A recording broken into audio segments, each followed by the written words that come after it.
Hey, it's Nancy. Before we begin today, I just wanted to let you know that you can listen to Crime Beat early and ad-free on Amazon Music, included with Prime. Lucy Turmel was living out a life of adventure and romance in the popular resort town of Banff, Alberta, until her future was stolen early in the morning of May 17th, 1990.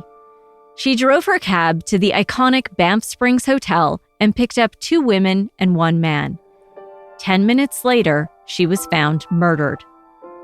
Police believed a passenger tried to rob her. She struggled and was able to flee the taxi, but her attacker chased her down and stabbed her 17 times. In Lucy's final moments, she made sure her killer left evidence behind. Because she fought back, she injured her attacker, who left a trail of blood as he fled the scene. Police had the killer's DNA. The problem was identifying whose blood it was that marked the stolen cab. And that turned out to be like finding a needle in a haystack. Banff is an area popular with tourists, and there were a lot of tourists from other countries there, so any one of those tourists could have had an opportunity to commit a crime and then return to their country of origin.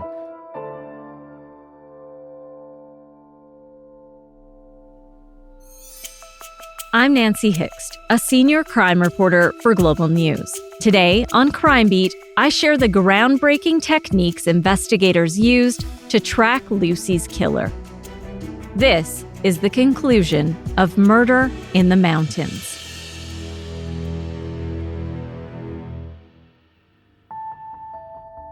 In the fall of 1991, a young man from Ontario followed his heart west to Banff, Alberta. My girlfriend was working at the top of the Sulphur Mountain gondola, and first or second day out there, after I got settled, I went out there to see her for lunch. Dwayne Jung rode the gondola up the mountain in awe of the spectacular and breathtaking views of Banff. But his attention was drawn to a poster about a murder investigation. What I noticed about the poster is I've always been intrigued by true crime. That's the type of book I would read. That's the type of show I will watch. The picture of Lucy Turmel herself and the murder weapon, and it drew me to it. And I just read the short description on the poster itself about what had actually happened. He met up with his girlfriend, but his mind was still on the poster. I met her at her lunch break. We went over to the little cafe area and sat and had her lunch and a quick bite to eat. And it just came up that about the help wanted poster, how the details on it, how it hadn't been solved. There was I believe the crime took place in 1990, and the police were basically at a standstill and had no further leads on it. Dwayne said he was shocked to learn his girlfriend already knew about the homicide. So I asked her a little bit. I asked her, well, how does she know about it? And she told me that her roommate's family was family friends of the gentleman that committed the murder and his family.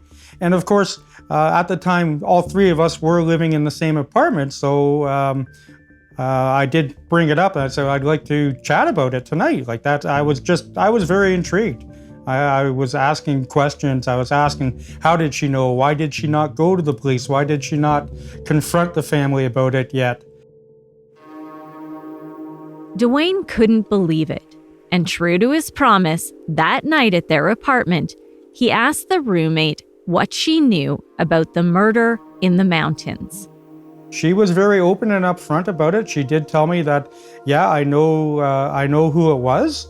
And I asked her, obviously, how do you know? And if you look at the wanted poster at the time, it had a very distinct knife. That was the murder weapon used to kill Mr. Turmel.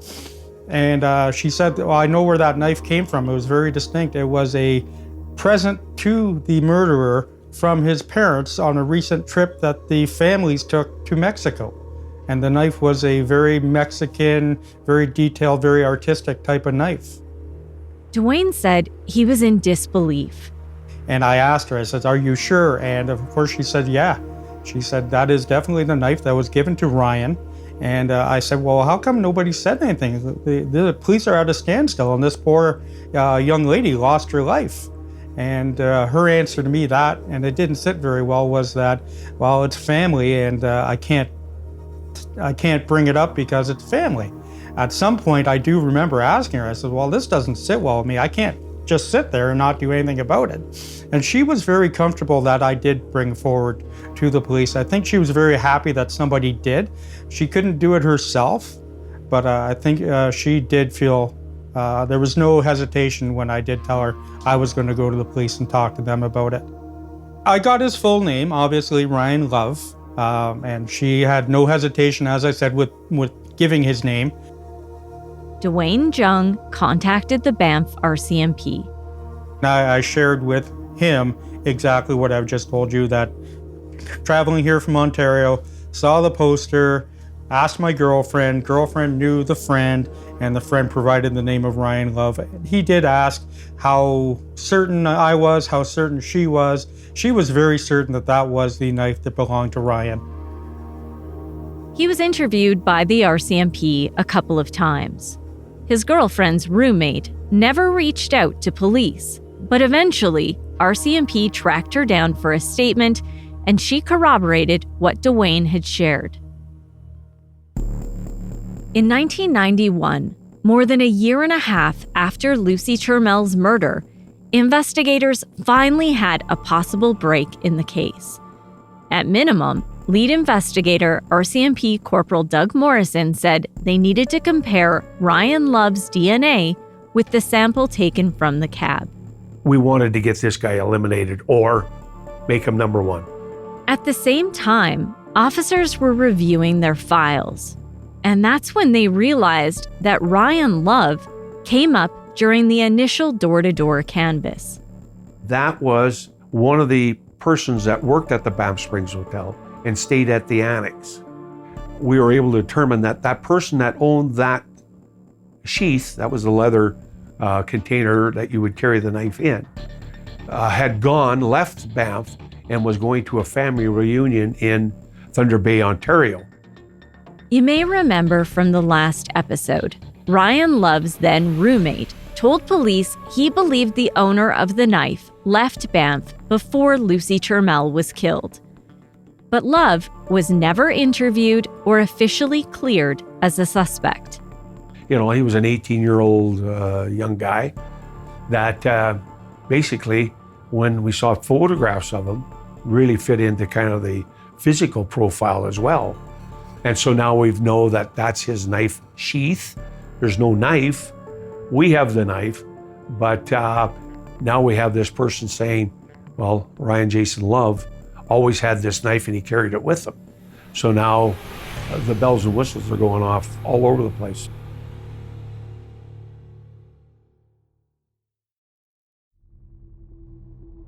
Ryan Love was now living with his parents in Duncan, BC, a city in the southern part of Vancouver Island, about halfway between Victoria and Nanaimo. Officers were sent to pay him a visit. Okay, the date is the 31st of December, 1991. The time now is 3:43 p.m. This is Constable Dave Bate, and present with me is Constable Brad Sawchuk, and Ryan Jason Love, spelled L-O-V-E. The interview was audio recorded. Well, Ryan, we'd like to talk to you concerning a knife which we think you owned at one point at least, and which may have been used in the murder of Lucy Turmel, who was murdered on the 17th of May, 1990. Much to the surprise of investigators, Ryan Love said it was his knife. He went on to point out some very distinct features to prove it was his. I tested my battery with it once. So can you show me just what you're pointing to that would identify it? Oh, it's just right here. Right, there's a gouge out of it. Oh, yeah. And it's the same size, but I took it and I put it on my battery to see if my battery was working and got a bunch of sparks, yeah. I got it in Mexico a long time ago. And I haven't seen it since Banff.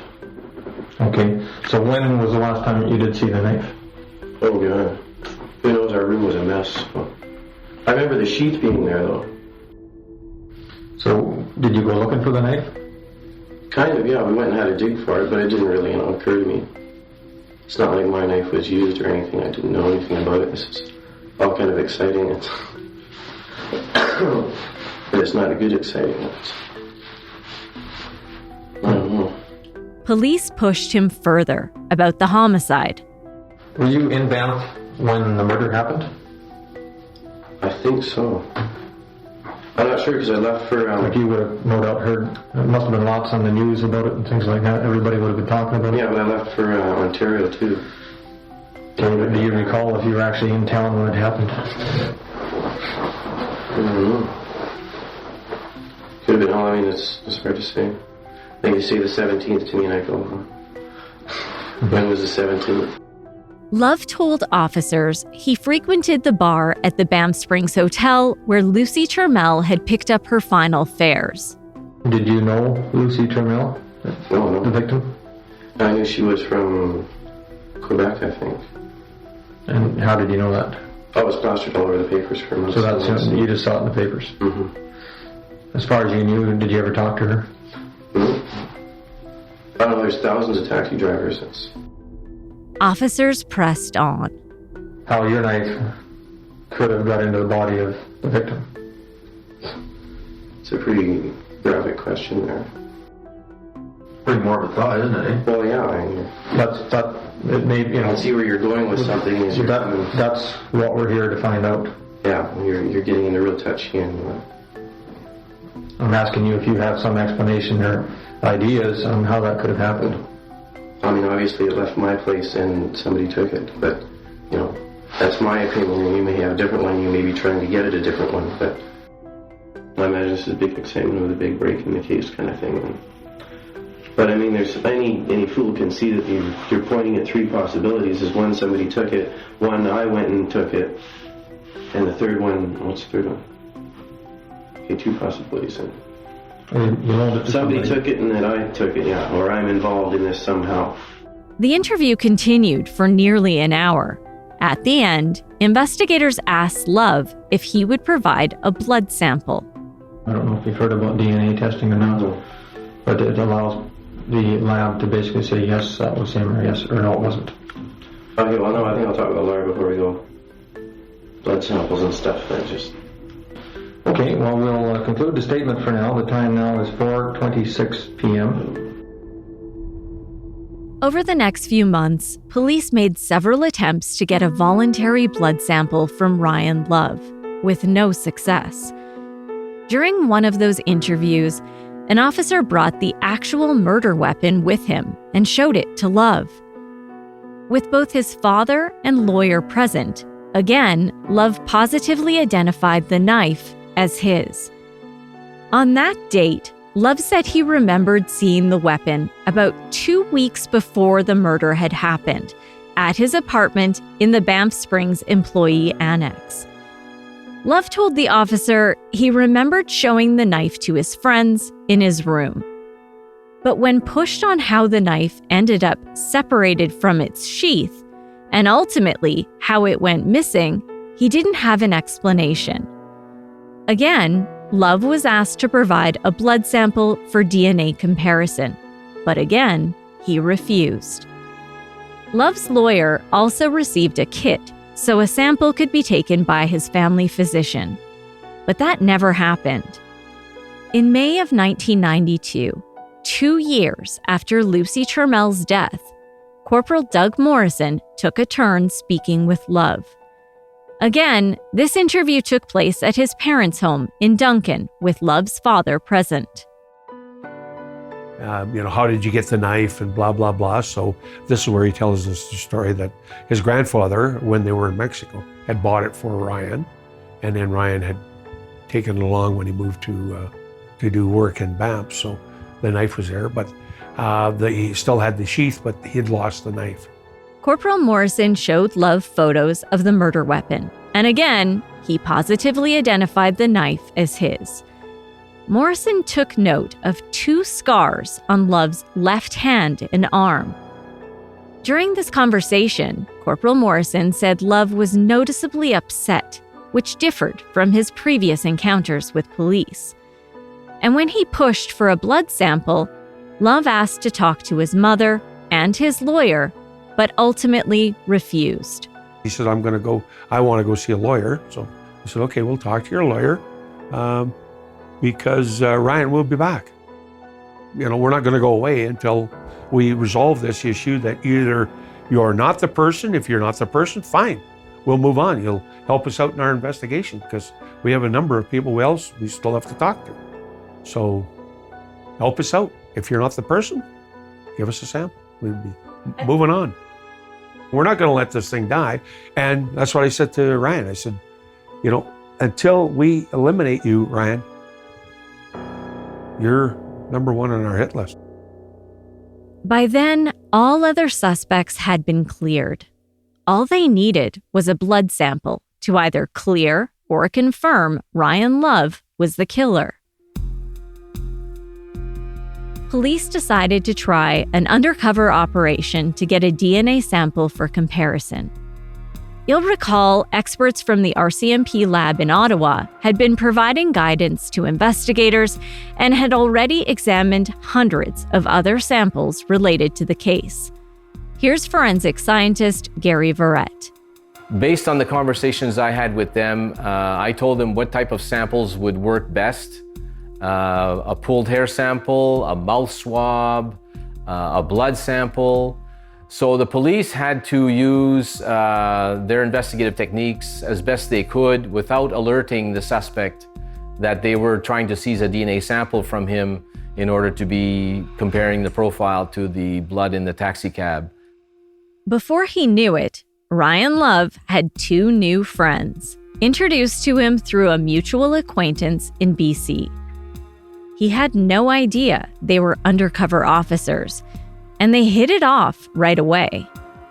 On the same day they met, they went to an area in Duncan known as the Bush. It's actually a historical site located on the Cowichan First Nation, and it's called the Stone Church, as it's literally made of stones. According to Heritage BC, it was built in 1870. It's also called the Butter Church, as it was paid for by funds from the sale of butter.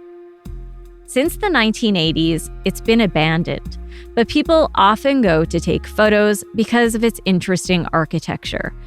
But it's also a little bit eerie, as it sits alone atop a hill with all the windows gone. If you Google it, you'll see a lot of online discussions about rumors of the church being haunted. It's also a place people like to go and party.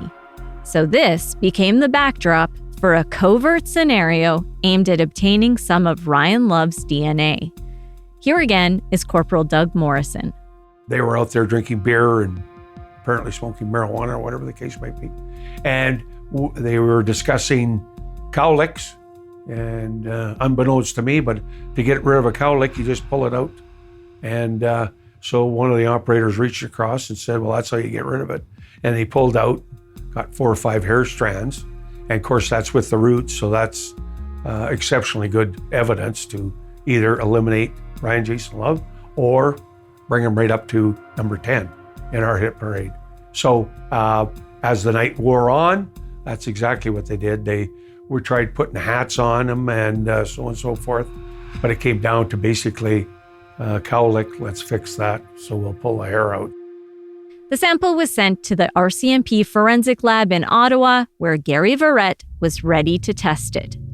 You get excellent sample from hairs that are actively growing. So it was a pretty good technique to use. And they followed the advice that we provided them in order to get a sample that was as pristine in nature as possible, so to limit any possible contamination or breakdown of sample that would not yield a result. I had a record of the profile from the DNA from the blood sample from the taxi cab, and then I proceeded to compare it to the DNA profile that they had obtained from this suspect, the hair sample that they obtained from the suspect. And right away, I looked at it and I said, we've got a hit. We've got a match. As Verrett conducted further testing, he found not only was Love a match, but he uncovered a rare genetic characteristic. Typically, when you're looking at a DNA profile, you're looking at two bands of DNA, two fragments of DNA, and that becomes the information here that comes from your mother and your father. So you inherit half your DNA from your mom and half from your dad. So typically, you're looking at these two areas of interest for DNA, for each profile, for each person. In one specific test, the individual had 3 profiles. I had a 3-banded pattern for one test that matched the suspect, and his known sample had the same 3-banded pattern. So just looking at the odds of that happening, it was astronomical.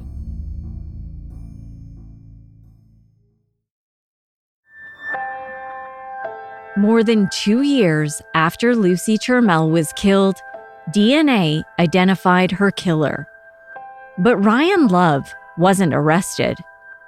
There was a team of prosecutors working with police, and they wanted to make sure they had enough evidence for a trial, but also any possible appeals. This was the first murder prosecution in Alberta where the only evidence was DNA. And so because we didn't have witnesses, we didn't have that type of evidence, we were left with DNA profiles and, yes, a transient population. Jonathan Hack worked as a prosecutor in Alberta for over 30 years. He's since obtained a PhD and teaches full-time at a law school overseas. Hack said they flagged the hair sample taken by undercover officers as a potential problem.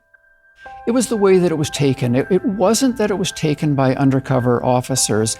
It was that he didn't really consent to having his hair pulled from his head. It was done as part of a joke, but he hadn't consented to that. That meant police needed to obtain another sample. But this one needed to be something that Ryan Love willingly discarded, commonly called cast-off evidence. That happened on the Sunshine Coast in Gibsons, BC on August 15th, 1992. The plan was to rob a fishing boat, and so they were getting ready for that, and as part of that, they were staying in a motel room, and an RCMP officer was the chambermaid for the hotel room, and he made sure that there were clean bedding, clean bags in the garbage, and that sort of stuff. Ryan Love had agreed to be the lookout for the robbery. And as they waited for the boat to land, they had some drinks at a room in Cedars Inn. An undercover officer watched as Love blew his nose into a tissue and threw it into a garbage can.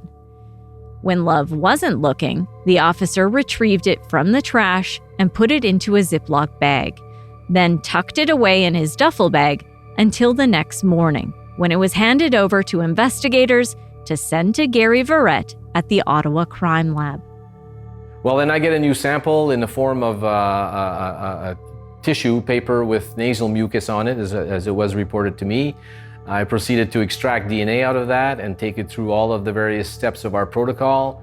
And then I tested it for the DNA profile. And sure enough, at the first test, the DNA profile matched that of the blood in the taxi cab, as well as it matched the DNA profile from the hair sample they had received previously from the suspect. So everything matched. That was the green light police were waiting for. Love was arrested in BC and flown to Alberta to face justice. It was the first glimpse the public got of the accused killer. Interpol, Calgary Police Service, most every major police department across the country has in one way or another offered us assistance. Now officially charged with second-degree murder, Corporal Morrison tried one more time to get Ryan Love to open up about what had happened to Lucy Turmel. But even after being shown the evidence against him, including the DNA comparisons from his hair and the discarded tissue, Love didn't offer a confession. You know, he's an interesting kid, because he's about, I think, just late 19, maybe early 20s. And so he thought that everything was a big joke. And that's the kind of the impression I got sitting in the interview room when I told him that, we had these samples and so on and so forth. and that the people that he's been hanging around with were undercover police officers. I think he just thought that this is a big joke, that I haven't given you a blood sample, so you're not going to be able to do anything. In the spring of 1994, 4 years after Lucy Turmel was murdered, Ryan Love stood trial for second-degree murder. Here again is prosecutor Jonathan Hack. It was a lengthy trial in front of Court of Queen's Bench Justice. What we could put before the court was that Ryan Love worked at the Banff Springs Hotel, and he lived in staff accommodation at the Banff Springs Hotel, and he lived there at the time of Lucy's murder. We could establish that the next day he left Banff, went to Calgary, caught a flight to Thunder Bay, Ontario for a pre-existing family reunion. The prosecution alleged Lucy Turmel was killed for $130 in fares and a $20 float she carried that night. You'll recall that police took note during an earlier interview that Love had scars on his left hand and arm. Those injuries came up in court. We could establish that he had some injuries to his hand afterwards, and a doctor confirmed that he'd suffered an injury to his hand. One of the injuries was perhaps not related to the murder.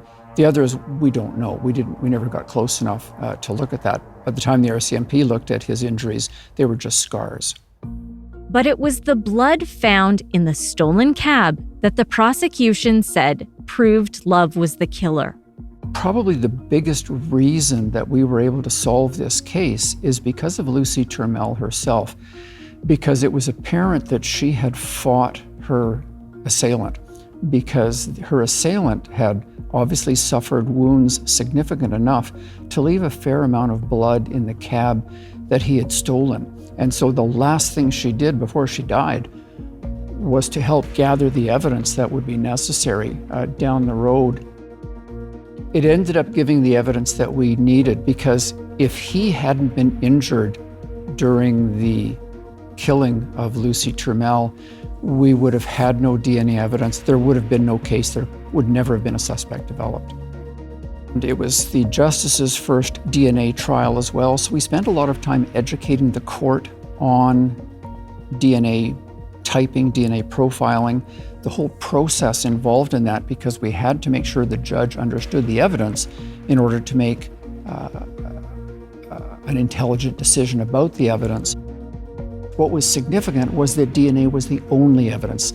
So it wasn't just DNA was helpful, DNA was the entire case. So it was a case that pushed DNA to the forefront and really tested the science of DNA forensic typing and the population genetics aspect that are part of developing the statistical likelihood numbers. Gary Verrett spent considerable time explaining his findings, including Love's genetic mutations. In my testimony, based on the information I've discussed with you earlier about the three-banded profile and all the other matching DNA profiles in the different tests we used, I could only conclude that to a very high degree of scientific certainty, the blood from the taxi cab came from the suspect. I think the way we probably argued it to the judge was that effectively, because of those statistics, it likely meant that there was no one on Earth that had ever lived on Earth that would have had that pattern. It was enough to convince the judge beyond a reasonable doubt. Ryan Love was convicted of the second-degree murder of Lucy Turmel. The judge was satisfied that the knife that had been recovered was the murder weapon because Lucy's blood was found on it. He was satisfied that robbery was the motive, and ultimately, once he was satisfied that it was Ryan Love's DNA found in the cab, then he was satisfied beyond a reasonable doubt that there was no other conceivable explanation other than Ryan Love was the killer. He was sentenced to life in prison with no chance of parole for 20 years. But the story doesn't end there. Love filed an appeal for his conviction. And that's when the hair sample that officers plucked from Love's head at the Stone Church came under a legal microscope. The biggest issue in this case, aside from identification of the profile as being the defendant's profile, was the constitutionality of the undercover operation. And so the trial judge ruled that the evidence was admissible. There was a charter application to exclude it. He ruled that it was admissible. After the conviction, the case was appealed to the Alberta Court of Appeal, and the Alberta Court of Appeal decided in a 3-0 decision that the trial judge had erred with respect to the Stone Church hair sample. But you'll recall, the prosecution predicted this problem could arise. That's why undercover officers later went to the Cedar Inn, where they obtained a second sample, Love's discarded tissue. The Court of Appeal ruled that because of the way in which that hair sample was obtained, that was constitutionally impermissible. And so they excluded that evidence, but they were fine with the tissue sample. And we only needed one of them. So the tissue sample was more than enough to justify the conviction. Alberta's top court dismissed the appeal, and Ryan Love stood convicted of second-degree murder. Dwayne Jung followed the case and took some comfort in knowing he helped bring a killer to justice. In the end, a young lady lost her life, and I had information through my girlfriend's friend from wherever, but I had information that could help, and it did help. And the reward or not, there's no way I could sit with that and not do anything about it. It wasn't about the money at all. I did my good deed. I helped take a murderer off the street. But Jung did get a reward following Love's conviction. I believe it was $10,000. $5,000 was put up by Banff Taxis, the company that Mr. Mel worked for. The other half was put up by the town of Banff itself. While serving his prison sentence, Ryan Love finally admitted he robbed and killed Lucy Turmel. He was first released on parole in 2011, 19 years after his arrest for murder. Since then, Love's release has been suspended and revoked. In one instance, while out on full parole, Love was involved in an argument with an intimate partner over their breakup. And in anger, he used a baseball bat to smash several windows on her car, resulting in a conviction for mischief in relation to other property. In 2021, he was sentenced to time served plus 1 day. There were subsequent concerns with his behavior, including what appeared to be dishonesty and a lackluster effort in community-based maintenance programming. According to the Parole Board of Canada, in August of 2022, during a police traffic stop, Love was found in the company of an inebriated woman at night and in an area of town known for crime, substance abuse, and the sex trade. The board said he lied to police and his case management team about the circumstances, so his parole was suspended and then revoked. Since then, Love has successfully completed recommended programming with good reports of progress, and the board deemed him a low to moderate risk for violent reoffending. In the spring of 2024, Lucy Turmel's brother, Louis, was once again notified that Love was granted day parole. The sad thing is he had a chance to, by the prison systems, to be a better person, and he ended up to be a stupid jackass. So it was already in his blood, I think, to take bad decisions, and his history by time showed that. Lucy's murder had a devastating impact on her family. My father died 2 years ago, and my mother is 94 right now. It was hard for my mom. Pop was, it was hard for him, but I think he managed it a little bit with less impact on him. But it was hard on my mom, and she had issues going to bed. She She was scared about different things. She got over it by times, and she moved on, but it had more impact on her. Lucy Turmel's brother honors her by living his life just as she did. You never know. You can talk about yesterday, you can dream of tomorrow. The only thing you have is today. So you can plan, you can have an agenda, you can have dreams about different things, but the only thing you really have is today. So live it.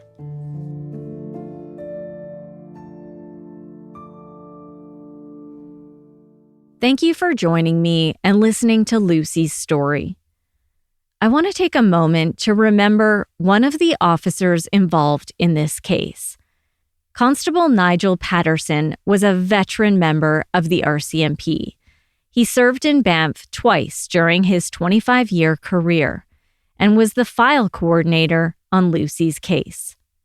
He was heavily invested in the investigation, and I had the privilege of getting to know him early in 2024. We had an interview set up about the case in July, but the day before our interview, his daughter called me in tears. Her father had tragically passed away. We offer our condolences to his family, and he is remembered for his dedicated service to the RCMP and the community. Crime Beat is written and produced by me, Nancy Hixt, with senior producer Dila Velasquez. Audio editing and sound design is by Rob Johnston. Special thanks to photographer-editor Danny Lantella for his work on this episode. Thank you to Jesse Weisner, our Crime Beat production assistant. And thanks to Chris Bassett, the VP of Network Content, Production, and Distribution and Editorial Standards for Global News. I would love to have you tell a friend about this podcast. There are 6 seasons of stories you can listen to and share. And if you can please consider rating and reviewing Crime Beat on Apple Podcasts or wherever you listen. You can find me on Facebook at Nancy Hixt Crime Beat and on Instagram at nancy.hixt. That's Hixt. Thanks again for listening. Please join me next time.